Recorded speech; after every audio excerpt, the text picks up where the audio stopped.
Hello Master Jet, bago na pala ruling pagdating sa PBB. Pag S or satisfactory lang nakuha namin, wala kang PBB. Parang nakakawalang gana na magturo. Actually, ito pong ruling na ito ay hindi naman po ito bago. No, ito po ay nagsimula noon pa pong PBB 2021. So yung previous po na PBB ay doon po kasi nagsimula itong bago na guidelines ng paraan ng pag-compute o kaya ay pag-determine sa eligibility or performance ng mga agency.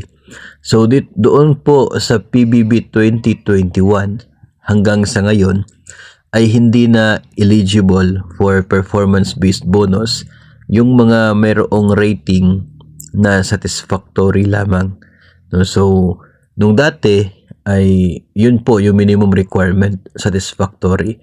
Pero starting PBB 2021 ay VS na po yung requirement or very satisfactory.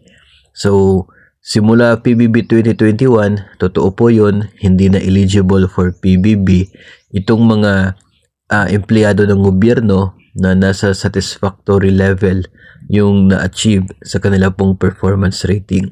So ito po ay magandang halimbawa o kaya ay reminder para po sa ating lahat na when we prepare with our ito sa performance rating at sa pag-perform din ng ating mga responsibilities, let's make sure na doon tayo sa level ng very satisfactory kasi yun po yung requirement pagdating sa performance-based bonus. Hindi ko po alam kung ano po kahirap yung pag-achieve ng VS na rating kasi magkaiba naman po talaga yung level niyan para po sa iba't ibang nature ng trabaho natin sa atin pong agency. Pero yung reminder dito na dapat at least very satisfactory para tayo ay maging eligible sa PBB.